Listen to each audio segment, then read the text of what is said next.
안녕하세요. 수요 제자 모임 시작하도록 하겠습니다. 오늘은 하나님께서 세우신 아름다운 교회 10번째 시간입니다. 성숙한 교회 네 번째 시간, 하나님의 기쁨이 되는 교회라는 제목으로 함께 이야기 나누도록 하겠습니다.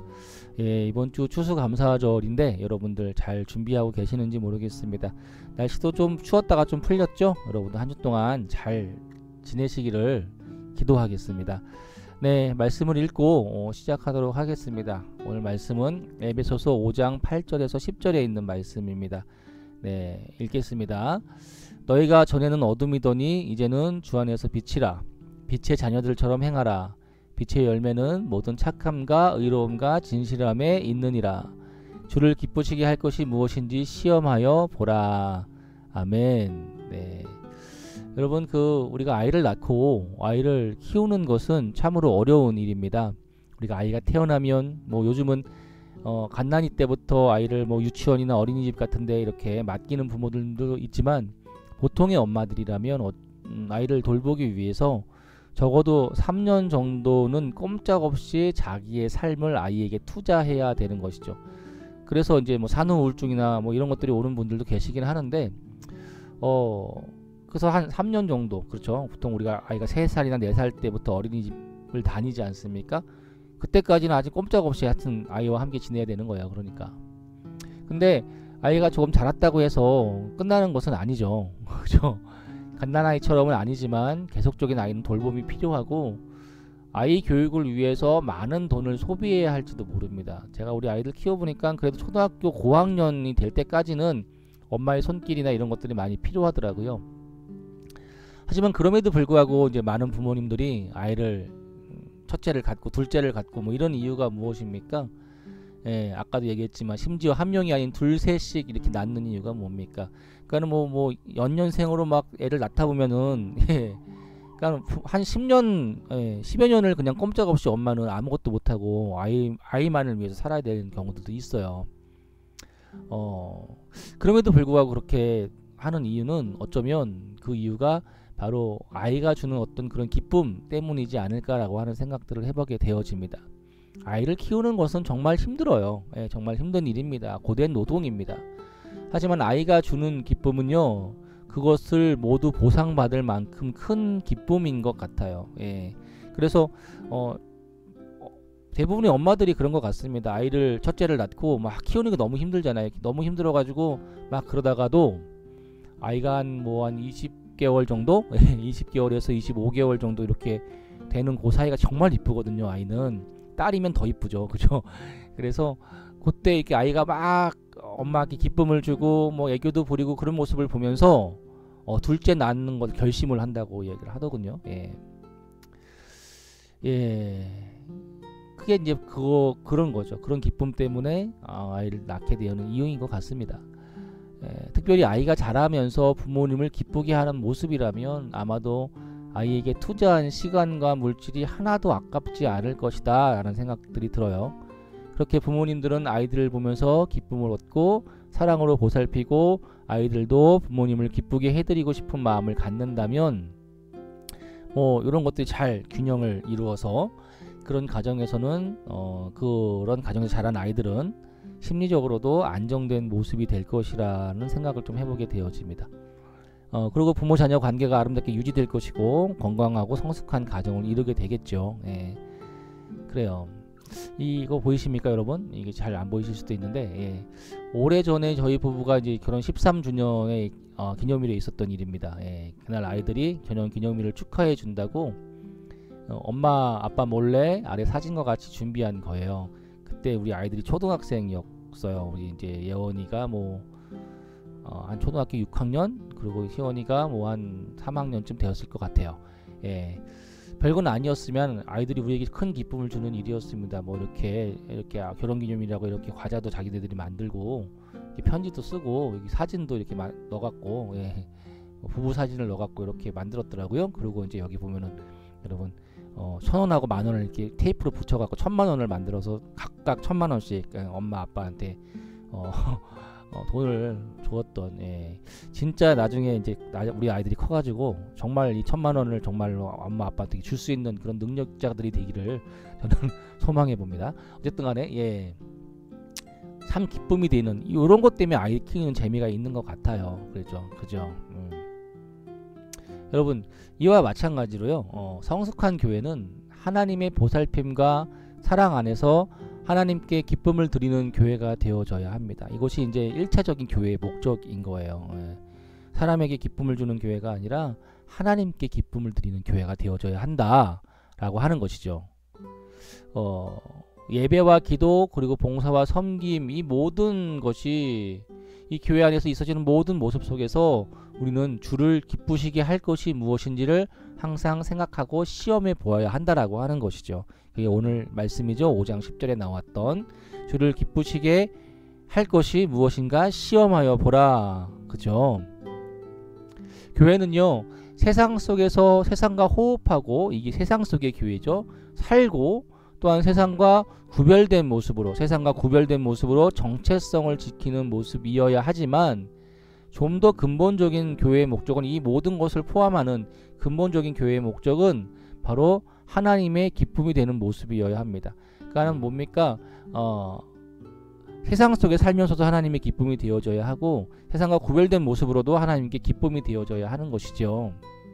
이것을 행하는 교회가 되어져야 할 것입니다. 아이들이 어릴 적 부모님께 기쁨을 주기 위해서 이런저런 일들을 하는 것처럼, 우리 아이들도 엄마 아빠가 사랑을 주면 아이들도 엄마 아빠의 사랑을 받기 위해서라도, 또 엄마 아빠를 기쁘게 해주기 위해서 여러 가지 일들을 하거든요. 이에 마찬가지로 교회 역시 세상에서 교회로 살지만 우선적으로 하나님을 기쁘시게 하는 교회가 되어야 할 것이라는 거예요. 이것이 바로 교회의 네 번째, 성숙한 교회의 네 번째 모습이 아닐까라고 하는 것입니다.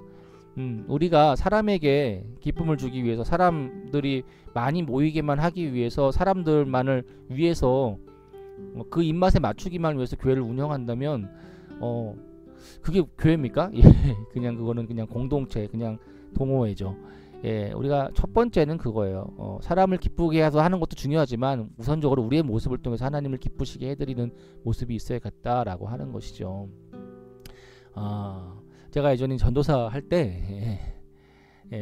때요, 우리 아이들이 교회에 친구를 전도를 하면 이제 월말이나 연말에 MP3 같은 선물을 줬어요. 전도상이라고 해가지고 MP3 같은 선물을 주거나 용돈을 좀 이렇게 쥐어주기도 했습니다. 그래서 한 사람 전도한 10,000원 이렇게 해갖고 뭐 이런 식으로. 그러니까 아이들이 너도 나도 친구들을 다 전도해 오는 거예요. 그래서 중고등부 학생들이 막 늘어나기도 했습니다. 하지만 그런 것은 여러분, 사람을 많이 모을 수 있을지 몰라요. 그런 것들이. 왜냐하면 당장 뭔가가 생기니까, 그죠? 아이들은 MP3를 받기 위해서, 당시에 MP3가 되게 벌써 몇 년 전이야. 그때가 뭐 거의 15년 전, 6년 전이거든요. 그때 우리 학생들한테 MP3가 되게 인기였어요. 그래가지고 그런 걸 받으니까 친구들을 막 데리고 오는 거죠. 마치 무슨 피라미드 같은 느낌이었어요. 그래가지고 그때 지금 생각해 보면은, 그죠? 근데 사람들을 많이 모을 수 있을지는 모르지만 하나님께서 기뻐하시는 일은 아니라는 것을 이제 알게 됐어요. 제가 그래갖고 회개했던 기억이 있습니다. 그런 다음 그런 일을 하지 않고, 제가 직접 이제는 그렇게 전도를 하지 않고요, 직접 아이들 학교 신방을 다니기 시작했습니다. 그래서 뭐 대신방 기간 해가지고요, 매년 2번, 1학기 때 한 번, 2학기 때 한 번 해가지고 학교들마다 이제 그 신방할 수 있는 시간들, 아이들 학교 시간, 그리고 이제 뭐 고등학교 같은 경우는 이제 뭐 학교 끝나고 이렇게 뭐 보충 수업이나 학원 가기 전이나 자율학습을 하기 전에 그 저녁 먹는 시간이 있거든요.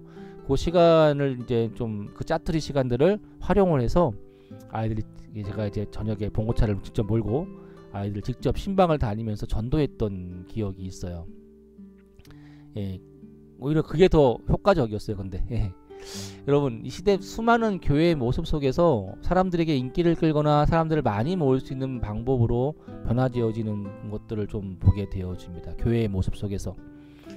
그래서 뭔가 사람들에게 혹하고 인기를 얻을 수 있는 어떤 모습으로만 우리가 이렇게 교회를 포장하는 모습들이 있는 것도 있는데, 여러 가지 방법들을 통해서 사람들에게 어필하고 사람들을 모을 수 있는 방법들은 많이 있습니다. 사실 뭐 할 수만 있다면. 그래서 이단들이 그렇게 사람들을 막 모으는 방법들이 있잖아요. 뭐 영어 공부를 시켜주겠다, 뭘 해주겠다, 뭐 지방에서 올라온 우리 학생들에게는 이제 방을 얻어주는 것도 있고, 뭐 이런 식으로 사람들을 모으잖아요. 이단들 교회들이 있어요. 근데 그게 하나님께서 기뻐하시는 모습은 아니죠. 사실 이단 교회들이 하는 일들은.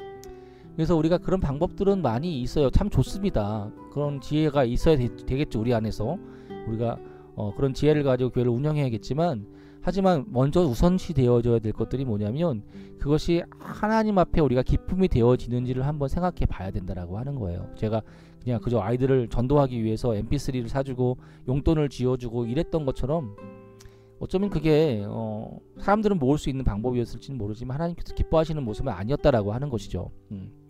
그렇습니다. 어쨌든 그런 모습이죠. 바울은요, 그래서 5장 8절 이하에서 성도들이 빛의 자녀들처럼 행해야 할 것을 이야기하고 있어요. 바울은 이것이 교회가 해야 할 사명이자 교회의 본질적인 모습임을 분명히 이야기하고 있는 듯 보입니다. 그리고 교회와 성도가 빛의 모습을 하고 있을 때 그 열매로서 모든 착함과 의로움과 진실함이 나타나게 되어지고, 그것이 하나님의 기쁨이 된다라고 하는 것이죠. 그렇기 때문에 바울은 교회와 성도들에게 한 가지 권면의 말씀을 전하는 거예요. 주를 기쁘시게 할 것이 무엇인지 시험하여 보라, 이렇게 이야기를 하고 있어요. 우리가 전에는 여기 말씀이 이렇게 적혀있어요. 8절에 너희가 전에는 어둠이더니 이제는 주 안에서 빛이라, 빛의 자녀들처럼 행하라. 빛의 열매는 모든 착함과 의로움과 진실함이 있다. 그러니 주님을 기쁘시게 할 것이 무엇인지 시험해 봐라. 그렇습니다. 교회된 우리는요, 또 우리 성도들은 하나님이 기뻐하시는 일이 무엇인지를 항상 생각해보고 그 일 가운데 한번 시험해보고 거하는 모습이 있어야 한다라고 하는 거예요. 무작정 좋으니까 다 하니까 하는 게 아니라, 이것이 하나님이 기쁨이 되는가 한번 시험해보자라고 하는 거예요. 교회의 모습이 그런 모습이어야지 성숙한 교회의 모습이라고 하는 것입니다. 교회는 이 일에 항상 날이 곤두서 있어야 됩니다. 어떤 일을 하든지 어떤 사역을 하든지 그것은 교회의 모든 일의 기준이 되어져야 한다는 것이죠. 이것이 하나님께 기쁨이 되어지는가에 관한, 그죠? 뭐 세상에서 하는 일은 합리적이고 융통성이 있고 가성비가 있고 아주 훌륭한 일이 될 것입니다. 하지만 교회는 다를 수 있습니다. 어떤 것이 합리적이지도 않고 융통성도 없고 가성비 또한 낮아도요, 그것이 하나님께서 원하시고 하나님의 기쁨이 된다면 기꺼이 그 일에 헌신해야 된다라고 하는 것이죠. 그렇죠. 때로는 한 영혼을 위해서 수많은 사람들이 막 동원이 돼가지고 한 영혼 살리려고 막 투자를 하고 뭘 해야 될 수도 있어요. 고작 한 사람 전도하려고 이렇게까지 해야 됩니까? 이렇게 얘기할 수 있지만 그것이 하나님의 기쁨이라면 해야 된다라고 하는 거예요. 교회는 이것이 바로 성숙한 교회의 모습인 거예요. 그렇지 않습니까? 고작 이거 하려고요, 이렇게 하려고요, 고작 이런 것을 하려고 이렇게 우리의 교회의 모든 물적 자원과 이런 것들을 허비해야겠습니까? 이렇게 이야기할 수도 있을지 모르겠어요. 하지만 그것이 하나님의 기쁨이라면 그 일을 해야 되는 것입니다.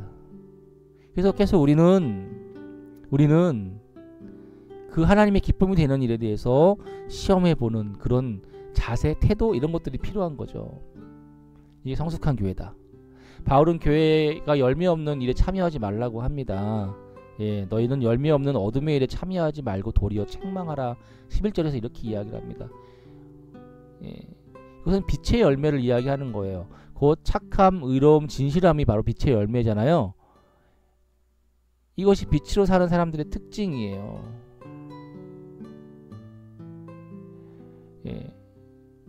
교회는 빛이 되어야 합니다. 그러니까 교회가 우리가 열매를 맺어야 되는 열매가 뭐라는 거예요? 착함과 의로움과 진실함이라고 하는 거죠. 이런 열매가 맺혀지지 않는 거에 대해서는 참여하지 말라라고 이야기하는 거예요.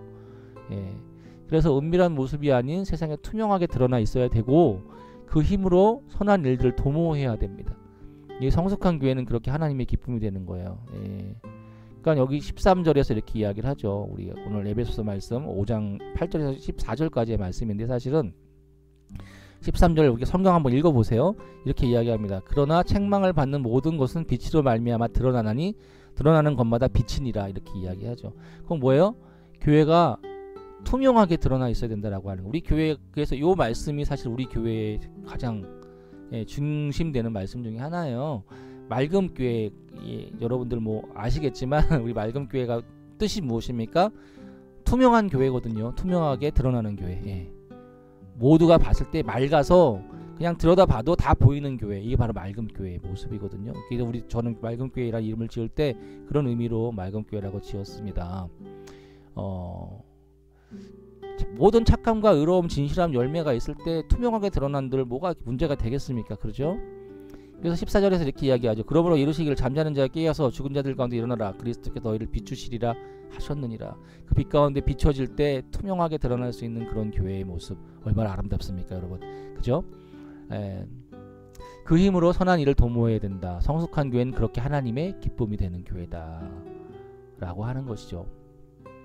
여러분, 많은 성도가 성도와 성도 간에 혹은 목사님의 부정한 모습, 그리고 교회의 시스템 등 교회 안에서 일어나는 어떤 은밀한 일들을 알게 되어서 교회를 떠나가게 되는 모습을 봅니다. 우리 교회 옛날에 이렇지 않은 것, 겉으로는 되게 거룩해 보였는데 이 속을 알고 봤더니 막 썩어 문드러졌네, 막 그러면서 떠나는 성도들도 꽤 있어. 이 시대 한국교회 안에는 어쩌면 이렇게 교회라는 거룩한 공동체 안에서 아무도 모르는 은밀한 모습들이 존재하는 것 같습니다. 하지만 여러분, 교회는 빛된 모습이 되어야 합니다. 빛은 은밀하지 않습니다. 밝게 드러나며 세상을 밝히는 모습이어야 되고 투명해야 되는 거죠. 그게 바로 교회예요. 착함과 의로움과 진실한 모습이 아닌 어둠의 일, 은밀한 일이 숨어있는 교회의 모습은 하나님의 기쁨이 될 수 없어요. 겉으로는 거룩해 보이고 겉으로는 막 휘황찬란 거대하고 큰 그런 대형의 모습을 가지고 있다 할지라도 모든 악한 것들이 그 은밀하게 숨어있는 그 모습이라면 그게 하나님의 기쁨이 되겠습니까, 여러분? 하나님은 겉이 아닌 중심을 보시는 분이시기 때문에 그래요. 그리고 그 은밀한 것들이 언젠가는 밝게 드러나게 하실 하나님이심을 명심해야 됩니다. 얼마나 창피해요. 그래서 그런 것들이 드러났을 때 세상에 손가락질을 당하게 되어지고 너무 안타깝죠. 그죠? 저희 우리 교회 이름을 기억하시기 바랍니다. 그래서 이 맑음이라는 표현이 그 뜻이 바로 그런 뜻이에요. 여러분, 10년 만에 여러분에게 이야기하는 것 같습니다. 하여튼 그렇게 주님 안에서 빛으로 드러날 수 있는 교회, 맑아서, 너무 맑아서 그 속이, 여러분, 저런 한 꼴짜기 시냇물 이런데 보면은 그냥 딱 봐도 너무 맑아서 그 안에가 다 들여다 보이잖아요. 그런 맑음을 가진 우리 교회가 되기를 기도해 주시기를 바랍니다. 네, 여러분, 성숙한 교회는 어둡지 않습니다. 여러분, 어둡지 않아요. 빛으로 드러나 있어요. 그리고 그곳에는 하나님의 기쁨이 되는 일이 나타날 수밖에 없습니다. 여러분, 우리가 세워가는 교회는 이렇듯 착하고 의롭고 진실한 모습을 잃지 말아야 합니다. 그러기 위해서 반드시 해야 할 것이 바로 하나님의 기쁨이 되는 모습이 어떤 모습일까를 늘 고민해야 되는 거예요. 우리 안에서 하나님의 기쁨이 되는 일이 뭘까를 늘 고민하면서 계속 시험해보고 한번 시도해보고 기도해보고, 이런 것들이 되게 중요해요. 합리적인 모습, 융통성이 있는 모습, 새로운 아이디어, 사람들을 많이 모을 수 있는 프로그램 너무 좋습니다. 이런 지혜가 또 필요하지만 이 방법들이 존재하죠. 하지만 이런 방법들을 고민하기 전에 과연 우리가 하는 모든 일 속에 착함과 의로움과 진실함이 있는지, 그리고 그로 인해서 하나님을 기쁘시게 할 수 있는지를 시험해보는 모습이 필요하다. 이것이 바로 성숙한 교회의 모습이다 라고 하는 것입니다. 사랑하는 여러분, 우리 교회가 이런 교회가 되기를 여러분들 기도해 주시기를 바랍니다. 그리고 이 시대 한국교회 수많은 교회의 모습들이 이렇게 하나님께서 기뻐하시는, 하나님의 기쁨이 되는 그런 교회가 되기를 여러분들 소망하고 또 그렇게 기도하는 우리가 되었으면 좋겠습니다. 그러면요, 이 세상에 큰 영향력을 끼칠 수가 있어요. 더 이상 교회가 욕먹지 않을 수 있어요, 여러분. 그렇죠. 우리 너무 안타까운 것은 이제 중고등학생들 보면은 교회 다니는 애들이 반에서 한두 명도 안 된다는 거죠. 그리고 그 아이들에게 다른 아이들이 이야기할 때 너 아직도 교회 다니니? 이런 이야기를 한다는 거예요. 얼마나 안타깝고 정말 마음이 아픈 일입니까, 여러분들. 우리 교회가 좀 잘 세워지고 하나님의 기쁨이 되는 교회가 되어지기를, 우리 교회뿐만이 아니라 한국교회 모든 교회들이 그런 모습을 갖춰지기를 우리가 함께 기도했으면 좋겠습니다. 네, 오늘 여기까지 하겠습니다. 여기까지 하고 다음 주에 우리 또 뵙도록 다음 주엔 제가 기도원을 가려고 해서 다음 주는 한 주 쉴 것 같아요. 여러분들 다다음 주에 뵙도록 하겠습니다. 네, 감사합니다.